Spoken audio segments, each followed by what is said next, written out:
Hi there, Janet Fritz here for Galaxy Girl Creations. Welcome to my channel. Today I'm participating in the May Your Days Be Merry and Bright Mixed Media Frenzy Hop, and that means there is mixed media involved.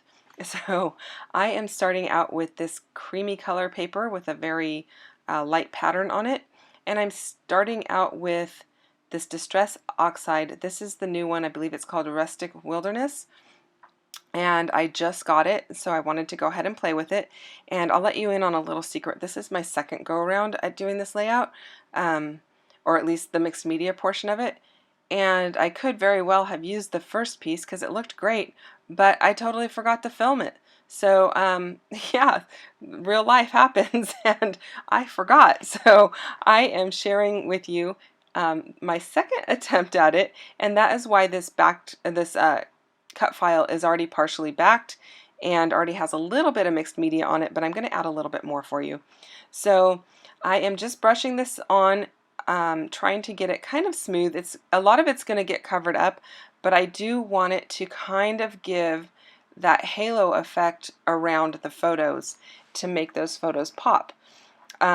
Much like the old photographs would have like that halo around them and then the background would be blurred out, kind of like that. So I am just kind of laying my photos and the cut file over it periodically to see if I have enough mixed media to kind of provide that halo around it and make sure that the photos aren't covering every bit of it. So that is why you see me keep laying it up there. I did tape this down because I thought I was going to do something a little more wet on it. I do end up spraying some water over it just because this is the oxide pad, and I wanted to make sure that I didn't want to make sure. I wanted to try out adding a little water and see what the general effect would be over this particular paper. This is just plain old pattern paper, and it is Kaiser craft paper at that, so it's fairly thin. So I knew there might be a little bit of warping, and there was just a tiny bit, but because it's taped down, I just let it dry like that, and that made it super flat when I pulled it off of that foam core board that I have it taped down to. And that foam core board is covered in packing tape to provide a moisture barrier between the foam core and the mixed media that I'm spraying down.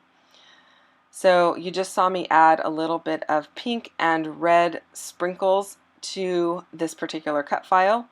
I really like the way that it looks, so I went ahead and added a little bit more. And then that yellow, it looks like a little yellow sunburst paper. I'm cutting that up and using that to back the stars in these coffee mugs. And I like the way that that looks because the photos have kind of a goldish twinkling lights in the background on the Christmas tree. So I thought that was kind of fun. And then the hearts are just backed. I used a heart punch that was a little bit larger than the hearts in those coffee cups. So I just used that, and then I was able to stick them on there really easily. And it's just red with white polka dot paper. Bringing in more of the red. He's holding a red cup. There's a red tree skirt under the Christmas tree behind him, so I thought that worked well. Now I'm trimming off a quarter, or actually an eighth of an inch off of each side of this paper. If I had done that prior to the mixed media, I could have just done a quarter inch off of two sides, but because I had it taped on four sides, I didn't want to cut it down before the mixed media in case the tape ripped any of it. I'm using some, let's see here, that's not vintage photo, it's walnut ink, walnut stain around the edge of this paper just to give a little bit of dimension and a bit of a finer or a bit of a differentiation between it and the background paper. The background paper, I am going to gut it. It's really pretty, and so I wanted to keep a little bit of the center of it. And in fact, you will see when I go to put the adhesive on the paper that has the mixed media, the back of that paper is super pretty as well. But I only had one sheet, and so sadly I don't have any more of it left.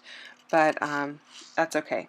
I end up really loving how this layout came out, so it was worth not, it was worth using all of that beautiful black poinsettia paper. So you can see a little bit of the sparkle of the sprinkles that I put over that. I used some dilutions in, I think it's, I think one of them is called something pesto, and the other one is, I'm not going to remember the name of it. So if you're interested in the colors that I used, leave me a message down below and I will get back to you and let you know what colors I used.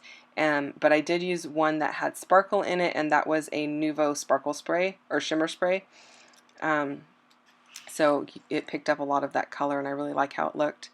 Now I am going through the ephemera pack that came with this particular collection from Kaisercraft, and this collection is probably, I don't know, 3 or 4 years old now. I don't even know if you can get it, but if you're interested in what that is, let me know and I can let you know what it is, and maybe you can find it somewhere.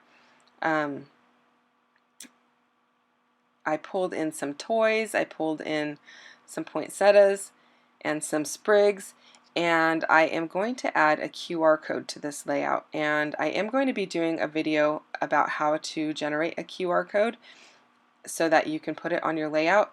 If you hold your phone over it, it will take you to the video that corresponds with it. So I do have a video of my grandson talking about his drinking. I asked him in the video what he's drinking, and his response is egg dong. He is drinking eggnog, but he calls it egg dong, and it's really cute. He's very serious about it, and so that's why I wanted to capture this, and I wanted to make sure that the video was there as well because it's super cute when he says egg dong.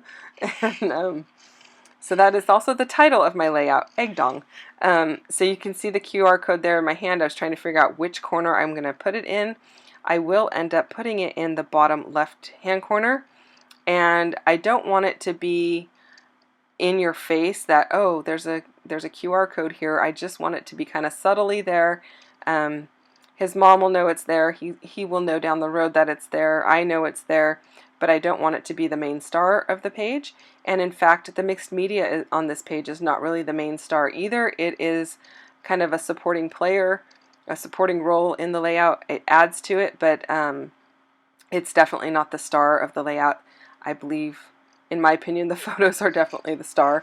So I also don't have to write a ton of journaling. I do write a little bit about how when he drinks or eats something that he really loves, he rarely takes it away from his mouth.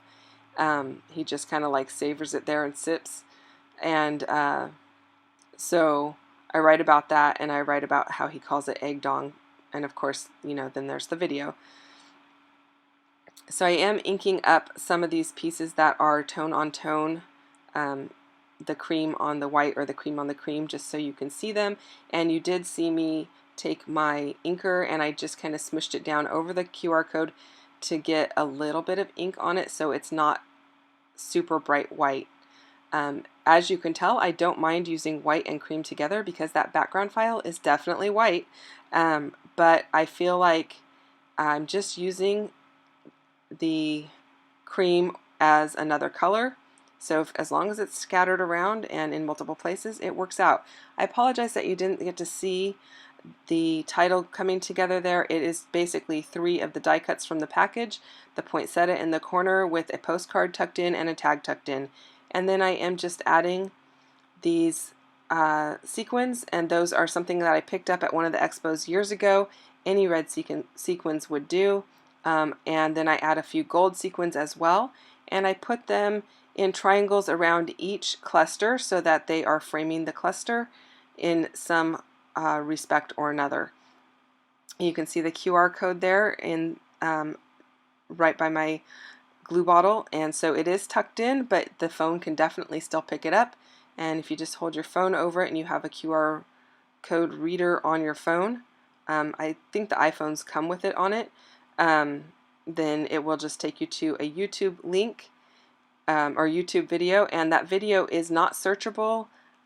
It is something that is private for the people who have the QR code, so it's not a searchable video where it's there for the general public's viewing. and that is what his mom definitely prefers. She doesn't mind me using his photos in my scrapbooking layouts or on my YouTube channel, but she doesn't want him searchable for the general public. I am just about done with this layout. Keep an eye out for a video coming up in the next couple weeks on how to generate a QR code. I thank you so much for your time. I believe this video is coming out on Christmas Day, so Merry Christmas to you all. If you don't celebrate Christmas, I hope you guys are having a good holiday season nonetheless, and that this video finds you well. Thanks so much for watching. I'll see you next time. Bye-bye.